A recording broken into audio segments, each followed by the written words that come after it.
Okay, so when I was coming up in the late 90s, early 2000s of Taekwondo fighting, um, I was a national fighter, and there was always kind of the mentality of don't let the refs decide fights for you. There was no electronic scoring. Back in the day, you just had three people sitting in a corner, and they would mark down on a piece of paper who they thought scored the most points throughout a fight. Yep. Hand it off to a head judge at a table. That guy would sit there and say, okay, well, you average it out, and this person won. Yes.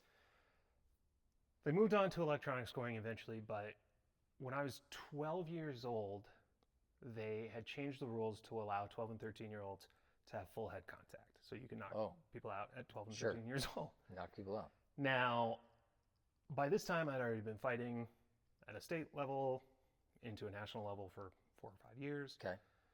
I'd had my fair share of fights where I definitely won, but I didn't win. Yeah. And so when I was 12 years old, the first tournament that this came into, this rule of full contact to the head, first two people I fought, I just was like, fine, I'm not going to let the refs decide this. I'm just going to back kick these guys in the face. Yep.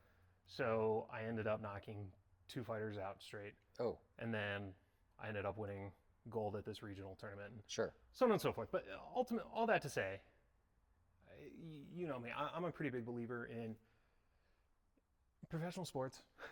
Don't let refs decide things for you.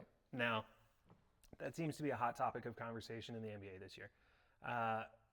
First, you see fans all saying, oh, they love Shea.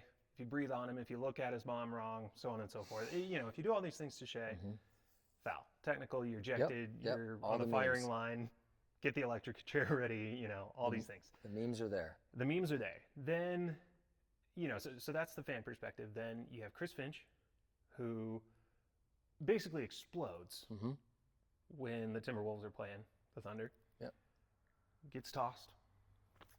Now you have Jaylen Brown just the other night playing against the Spurs, complaining about officials. Yep. All that to say, these are humans doing a job. But the perception is now loud from different perspectives. Fans, coaches, and players. And they're all starting to get very bold and very vocal about it. Yep. Fines be damned. It's so what I'll there's a lot there, and I'm not. This isn't going to go well for fans. They're not going to like this. The things I'm ready to say. There's no conspiracy theory whatsoever. There's no intrinsic bias. There's nobody out there coming for a player or a team, or in the other side of it, there's no officiating that's biased towards a certain player. There just isn't. In all the teams that I've been involved in, we always had officiating issues. And similar to you, I don't want to notice the referee. If I coach a game or I'm involved in a game and I don't notice the referee, that's the best case scenario. I don't want to notice him in any way. I don't want there to be, I'll acknowledge there's no such thing as a good call. There's either a call or there isn't. Sure. There's no good or bad. There's bad calls, but there's no such thing as a good call. Because if you get fouled or the call happens and neither team can dispute it, is that a good call? No, that's just the call, right? There's either the call or there's a bad call. I like that. The bad call, you've never seen a team win and complain about the referees. So we'll start there. But maybe they complain a little bit. Sure. But you very rarely see a team that wins complain about the referees. Always. Yeah.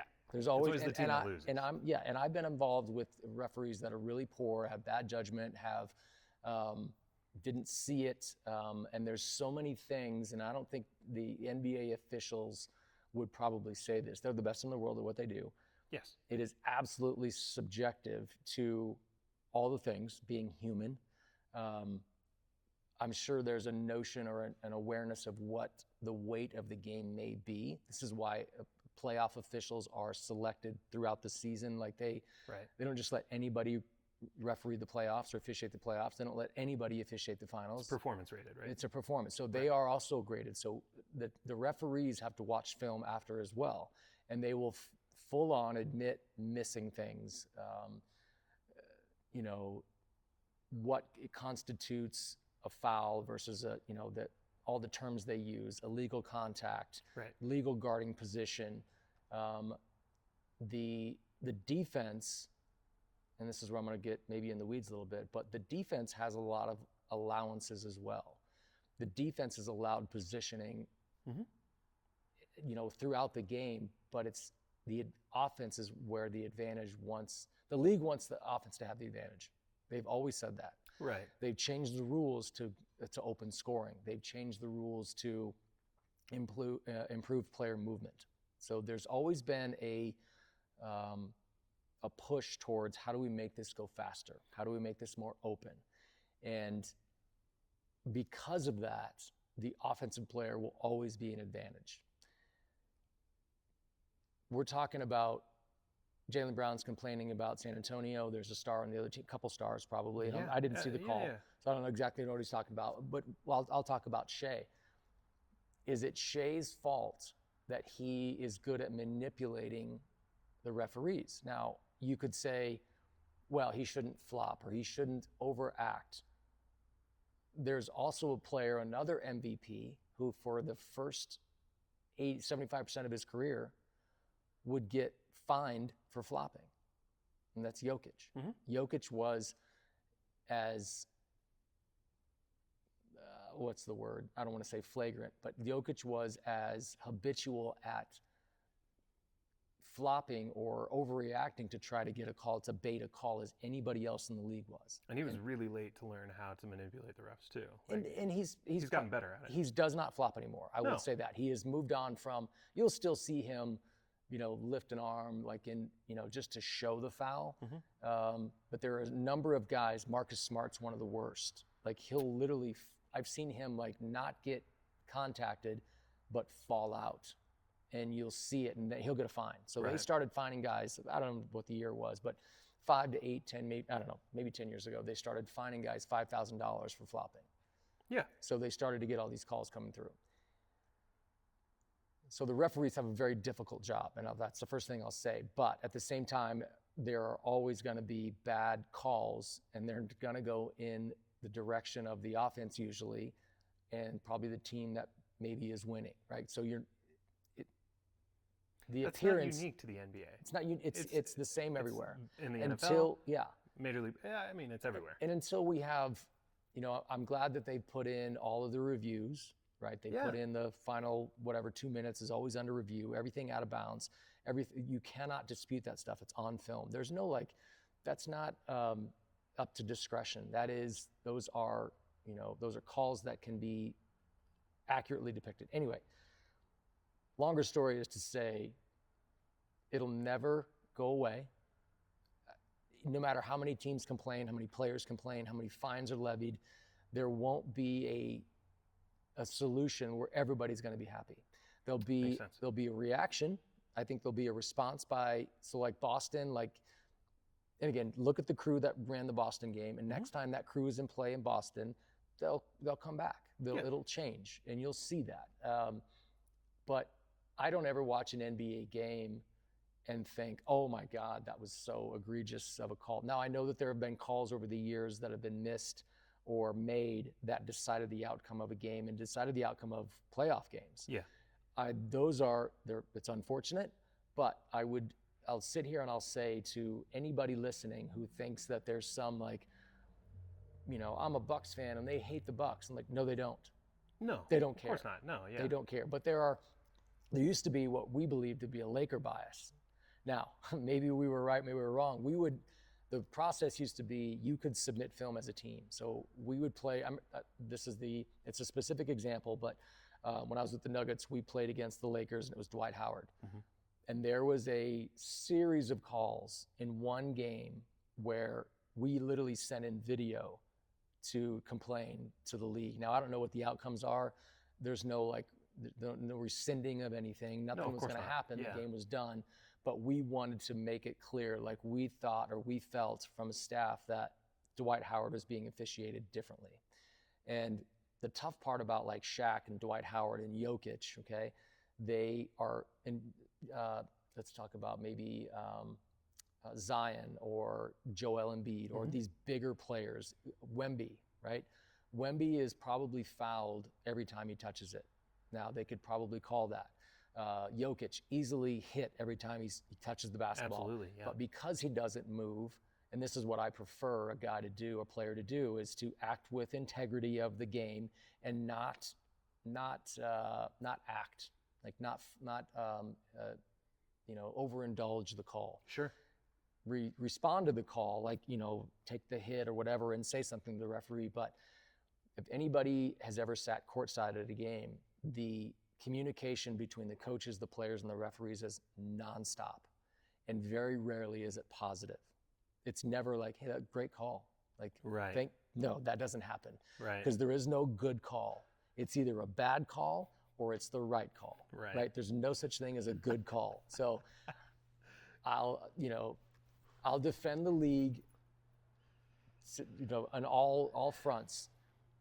I won't really necessarily defend referees because I've had like I said, I don't want to notice the referee. And I would imagine the referee probably doesn't want to be noticed either.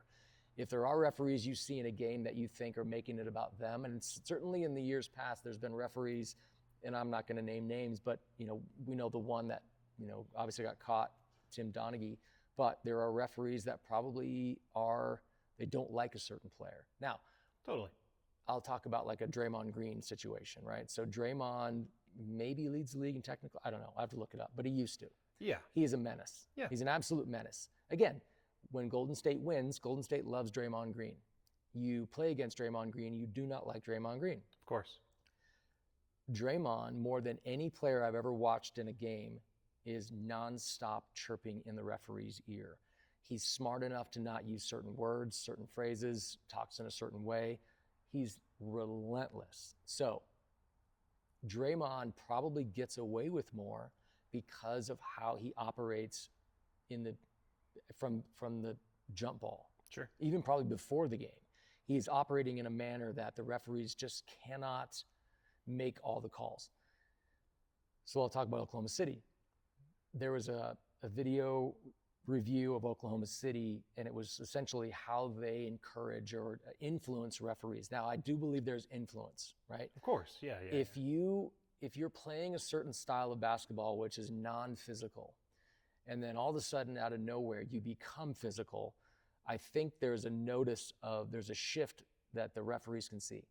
And I think they go, oh, that was a physical play, that was a foul or whatever it is.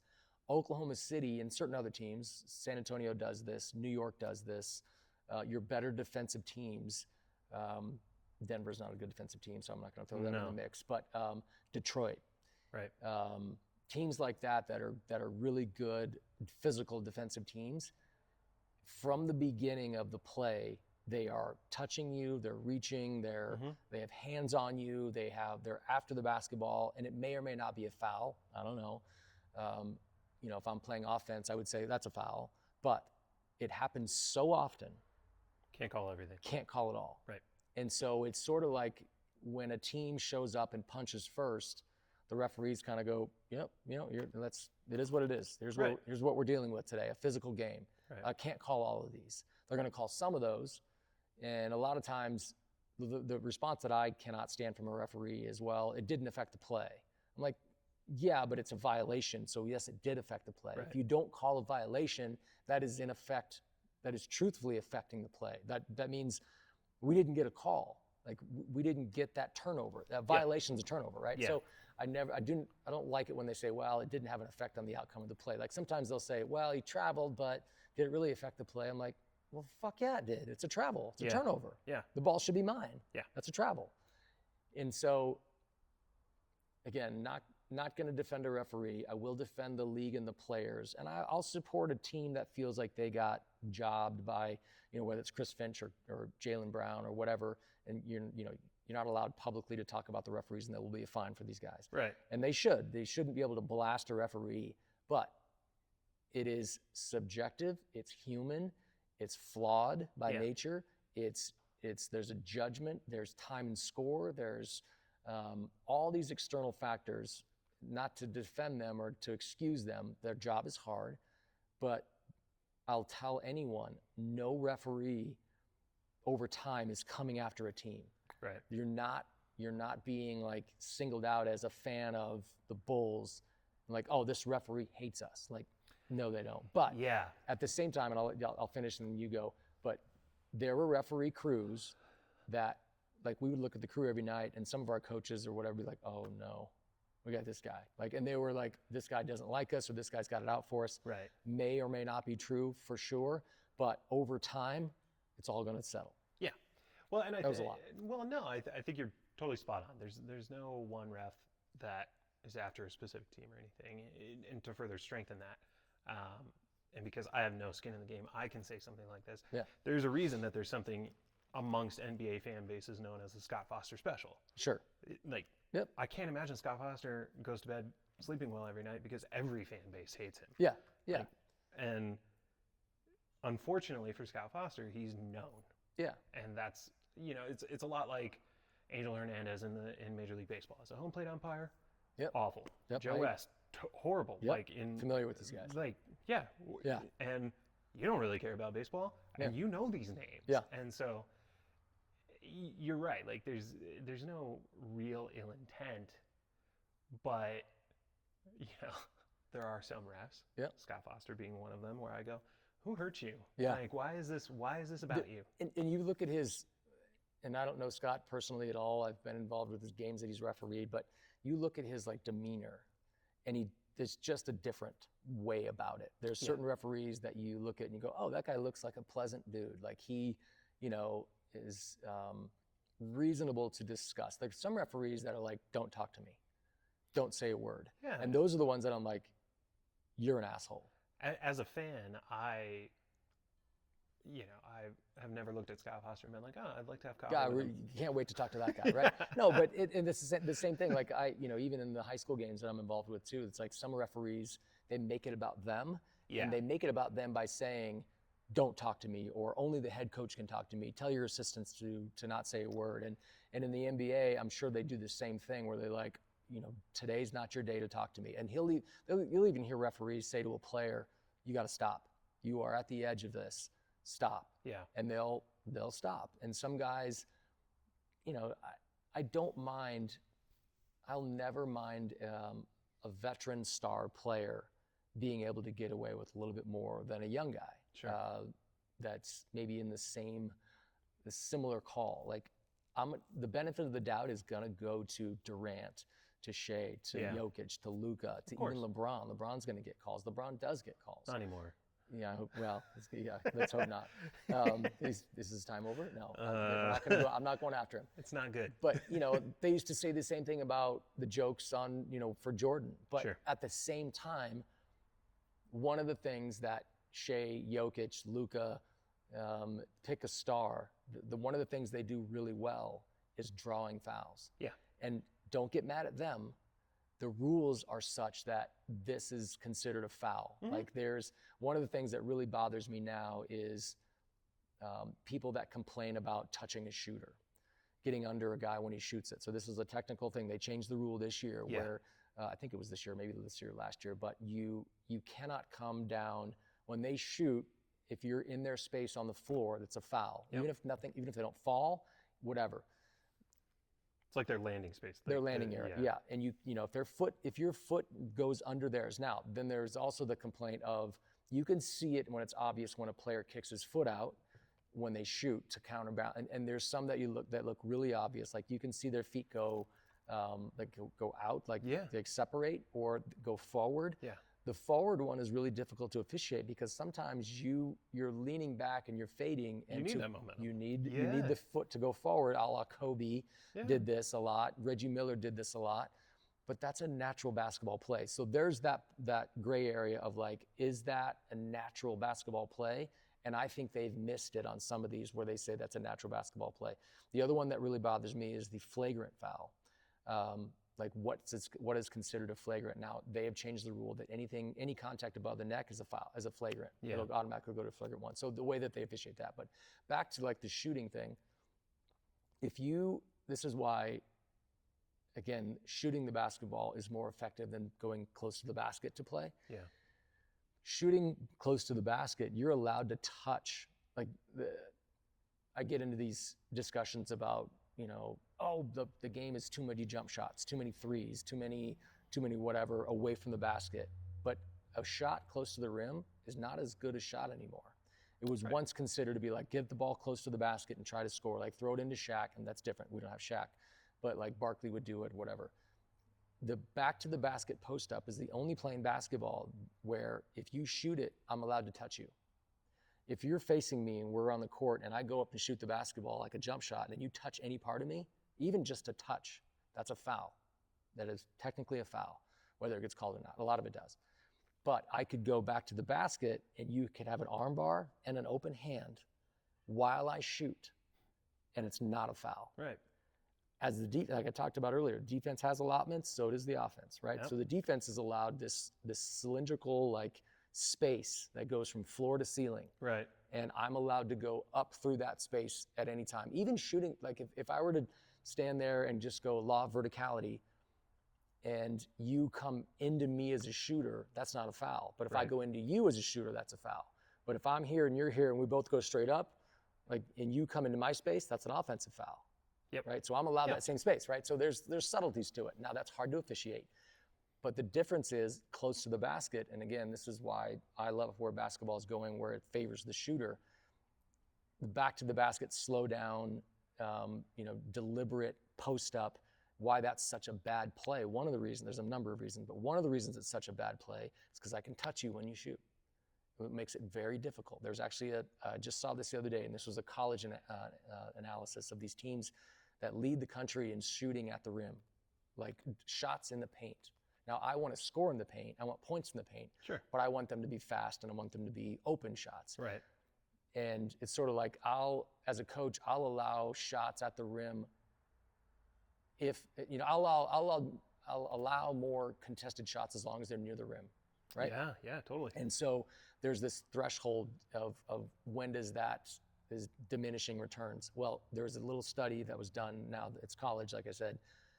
The teams that lead the league or lead the country in attempts in the paint near the rim are the least effective shooters, right? So basically they're not shooting enough perimeter shots. They're shooting too many shots in the paint that are contested, and they're really difficult. They're probably more difficult than a jump shot that's contested because it's off balance, it's weird, it's short, it requires touch. I can touch you. Like there's all these factors that go into shooting the ball near the rim. That is to say that not to get off topic of the referees, but the game is changing to where we are favoring facing shots, like jump shots versus back to the basket stuff, but it will still always favor open shots at the rim, open threes, and then free throws, right? So back to the original point I was making, to draw a foul is an absolute elite level skill, and only the best players in the league do it at a high clip. And you can talk about Shea's attempts at the rim. Like I think I did a TikTok last year of it, of like how many free throw attempts he gets. And it's not historically high, but it is high. Yeah. But he does get calls. You've been adamant about this for a while, that it is a skill. And no question. I've seen your team that you coach, and even watching some of your players, I'm like, because I can tell, like sometimes, like, there's a couple players that you have that are actually very skilled at getting fouls. But they don't do it like I would even teach. Like I think there should be. We've talked about this, me and my basketball people in circles of like coaching clinics. Yeah, we need a day to learn how to draw fouls, and you can make the game so much easier and get an easy 5 points, 5 to 8 more points a game, which will change your life as a team, as a player, as an individual. Could change your future as a player. Can change your future if you can get to the line 3 times. Yeah. Just once per quarter, once more per quarter. That's a potential for 8 more points And like the differential right now, like the best differential, OKC's differential is 13. Yeah. That's the differential. But so it all matters. But the ability for those guys, and every elite player does this, they're so good. And Luka's probably one of the better ones. I think he's the trickiest one. Shea is more, he's going to make contact as he drives and then use that contact to get a shot off, and I have no problem with that. Right. Some people are like, oh my God, there's another foul. No one touched him. Like he made contact. There was contact there. Or he made it look like there was contact. And whose fault is that? Is it the referee or is that Shea's? Probably the referee. Well, it's the ref's fault for not being able to discern whether there was contact or not. Right. And I think after the fact, they probably go, yeah, that one probably wasn't a foul. Right. But the ability for a team to draw fouls and get to the line is a third, one of the three, best ways to put the ball in the basket. Yeah. Like get to the free throw line. It's easy. There's something to be said for it, and it's a really solid idea of, and we can end on this, but you're right. There should be a clinic on teaching players, especially younger players, how to draw fouls. The disconnect is they're watching all their favorite players and trying to emulate that instead of actually going to their coaching situations that they may have in their life with people who are as experienced as you, who can teach them it's fine, but this is a better way. Yeah. Like this is for you, this is a good way to do it. And the difference I see and that I would always encourage is, and we've talked about this before, I'm all Michael. Like Jordan he changed my life. I think he's far and away the best player to ever touch a basketball. I've never seen Jordan, what's the word?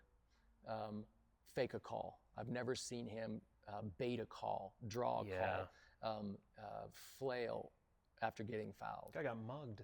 Yeah, and for a majority of his career. And he went to the line a lot. Yeah. But a lot of guys, like he still would.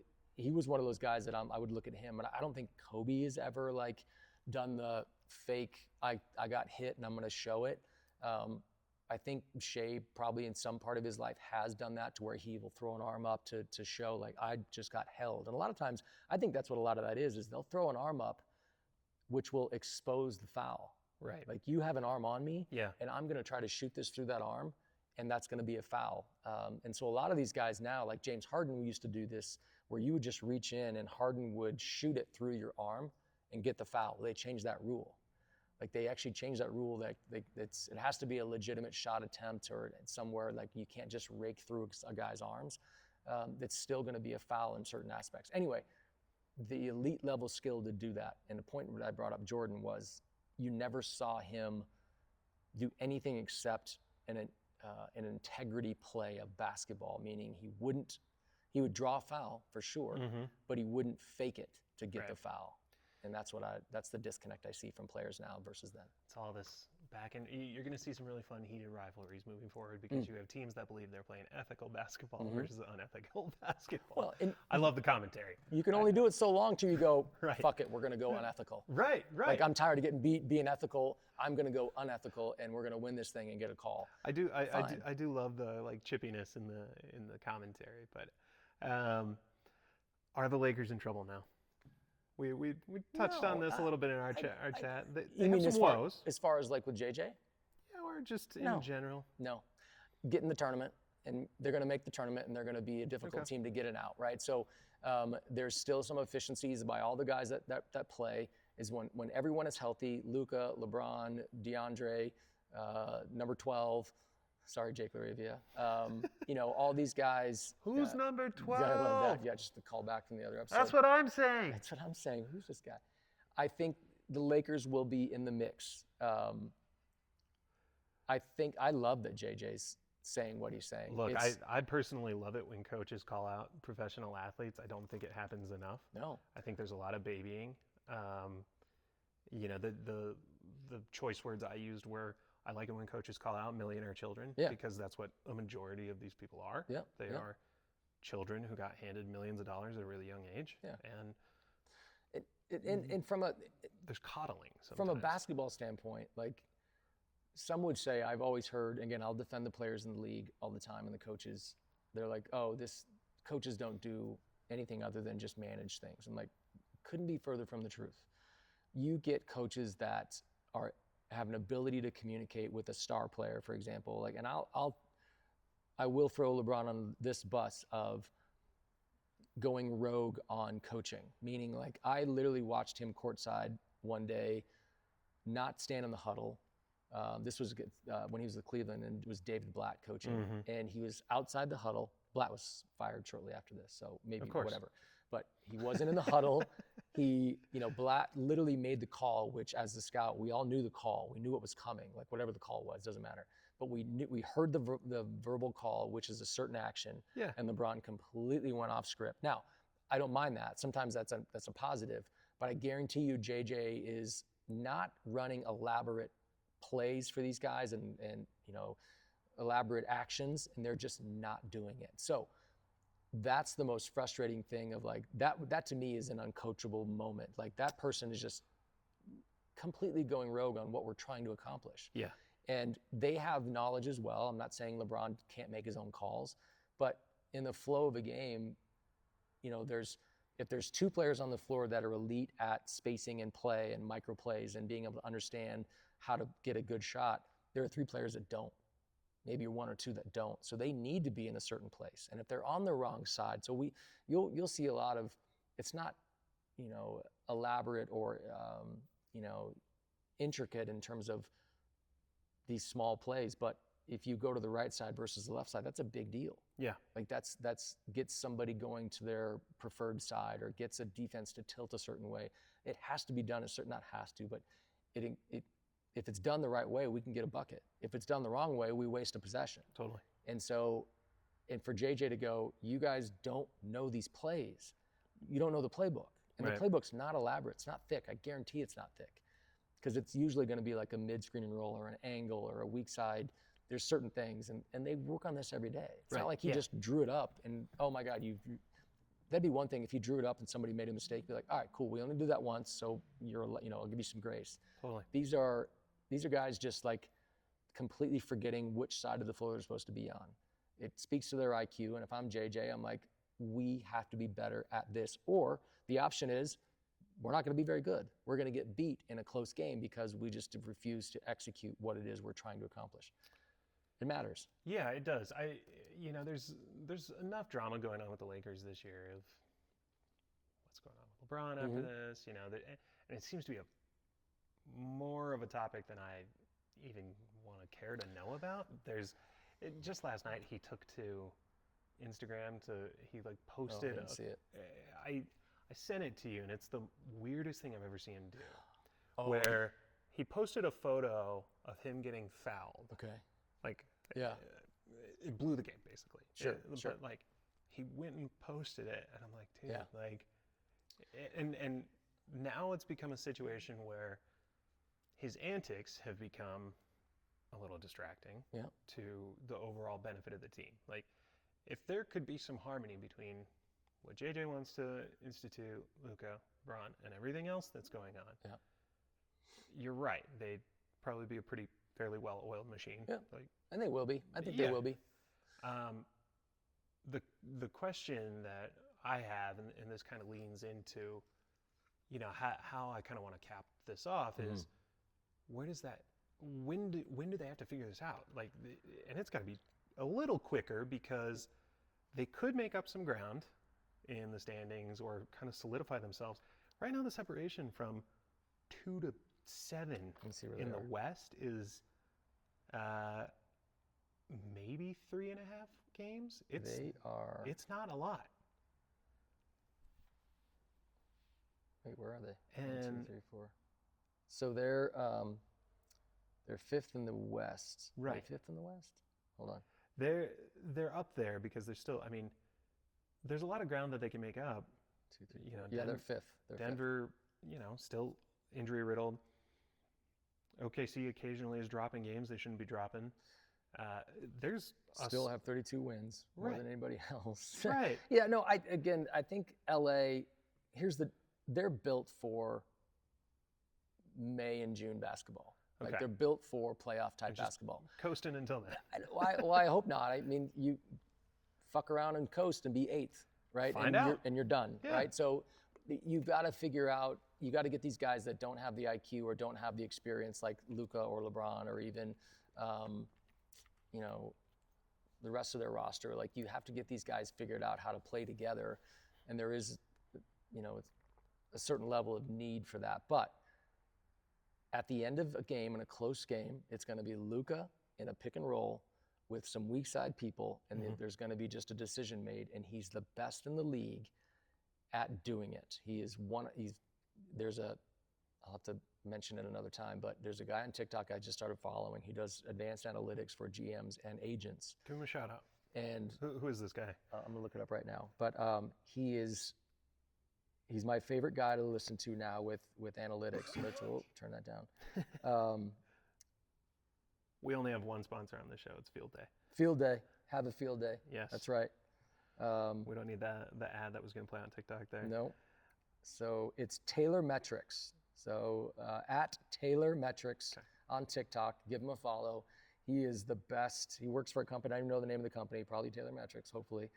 But he's really good at, he calls it smart information and smart data. So he's like, it's not just wins, losses, plus minuses. It's not just this. He measures all these things and just makes it a little bit smarter piece of information, and it's awesome. It's nerd stuff for basketball. It's super nerd stuff, and I love it. So, but one of the things he measured was like playmaking ability based on what happens when I pass you the basketball. Cool. So it's Luka passing the basketball to somebody and how good of the outcome is. He's the best in the league at it. Luka's the best. I think in this one, I think he was number one. And Jokic, the people that you think are... Jokic would easily be top 5. He's there. Yeah. So the people you think are there. Shea, Jokic, Giannis, Luka, all these guys are there in that space. And so it's so fascinating to me, back to the Lakers, they have the roster that is built for a playoff basketball game. And they might trip, they might fail, whatever, doesn't matter, because the West is loaded. The top 4 teams in the entire league are all Western teams. And you have teams that, no one's played a playoff series against San Antonio yet. And this is going to be a blast. I don't think anybody wants to play. You don't want to play them. Yeah. You don't want to play Denver healthy. You don't want to play Minnesota healthy, because they figure it out usually in April and May.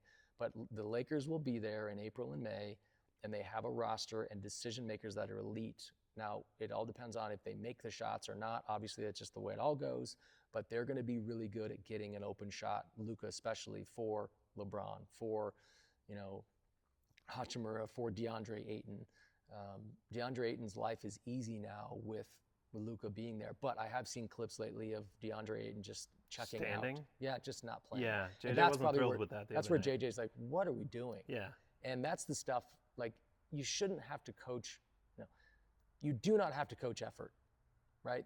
Effort is, I'm not going to motivate somebody to play hard. You either do it or you don't. You're either competitive or you're not. Yep. And if you take a game off, fine. Just tell me you're taking the game off. Right. Like, I'd rather you just be like, hey, I don't have it today. I'm like, okay, then we'll sub somebody. It's like, but there's been times Jokic has done that this season too. For sure. And before he got hurt. And this month off, it's not a conspiracy. I'm pretty sure that Jokic is fine right now. He's had a couple weeks to heal. Yeah. It's been early January or late December when it happened. I'm pretty sure he's probably in good shape. Yeah. And he takes care of his body despite how chubby he is. Yeah, and I'm sure that, no question. But the injury itself, I guarantee he could probably play if this injury happens in April, he's playing. Absolutely, yeah. And now I can't prove that. That is an opinion of mine, of course. I mean, look, his knee bent weird. It was weird. Yeah, it was super weird. And we've never seen Jokic be injured. He's an Iron Man. He's an absolute Iron Man. And so to see him fall and to buckle over like that, it's hard to watch. Yeah, and he went right for it. It's funny. It's conspiracy theory. Yeah. We're venturing into that territory. We are. But in a group chat I have with some friends of mine, formerly named Stay on Parade, and the photo is Aaron Gordon in Saks underwear. Yeah. This is what happens in my cell phone right now. But don't swipe. Don't swipe. There's the conversation of he is walking fine, and because of how well he is taking care of his body, despite I don't believe the fact that he's never had a quesarito because he's carrying around, a little bit of weight in that tummy. Sure. But he takes care of his body, and you can tell because he doesn't get injured ever. He doesn't ever get injured. No. And he gets beat to heck. Yep. Like, he gets whacked Yep. almost every night. Do I think, the team officially said he'd be reevaluated in 4 weeks. Do I think he could play at the 3-week mark? Yep. Yep, no I do. question. And that's why, I mentioned on TikTok where thankfully the next 17 games, or it was January 1 through going forward, 5 of the 17 games that Denver has coming up are against teams with a 500 record or better. So winning, only 5 of the teams have a winning record. And they're stealing some of them. And They already stole 2. And the ones that they, but then they lost, point being is Denver is going to be fine. They're going to get through this. They're going to come back. Brown is back now. Like, they're getting the roster pieces back. Yeah, AG's back. Everything is going to be fine. And the best part is, like, you get a rested Jokic for the final February, March, April run. And maybe there was some 65 game thing where he gets a bonus or something about being over or under 65 games, which is kind of bullshit in my opinion, but because he's a guy that you can always rely on. Coach Adelman said something about this the other day. Qualifications or maybe that's what it was. 66 games. Yeah, that's what it is. Yeah. And I'm like, bullshit, he's still going to be that good. But it's just going to help them win. Like, this month off is the best thing Denver could hope for. I thought the same thing when it happened. Like, the timing of it couldn't be more impeccable because it's perfect. It guarantees a rest of Jokic for 3 months down the stretch. And it guarantees maybe a mentally checked in individual who has had some time to spend with his family so that he can push. Rest is real. It's a thing. And the teams that have been able to manipulate that over the years have done really well. San Antonio was the first to do it many, many years ago with Duncan and Parker and Ginobili, that they would rest these guys like on a rotating basis. And Pop was very good at manipulating the rule. They allow you to rest, to sit a player out for rest on occasion, and he did. Yep. And now it's like they're trying to change that again. And I don't know, I don't have a happy medium for that. I don't have a result for that. I don't have a fix for that part of it. But athletes have gotten bigger. They've gotten stronger. They've gotten faster. So are the people they're playing against. They're all bumping into each other. Like, rest is real. And also, but so has nutrition, training, travel, hotels. Like, all of these things matter. Like, how they travel and how they live.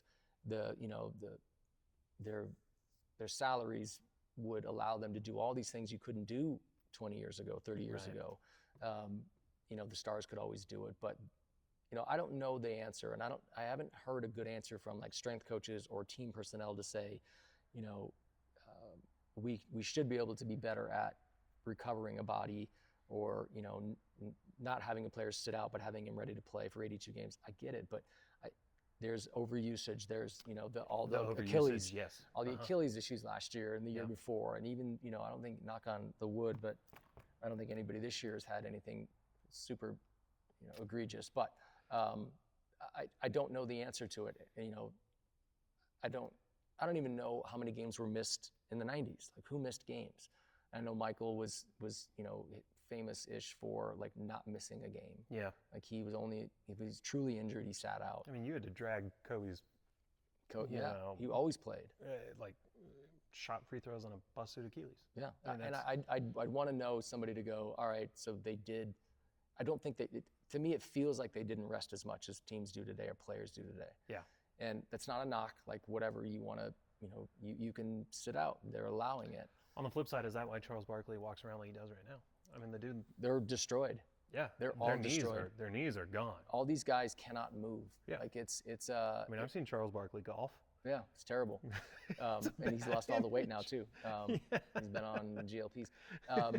But these guys, like, Michael seems relatively healthy now. Like, all these guys, though, I was around a lot of the 80s players my first stint in the NBA, and we had a lot of, like, 80s legends.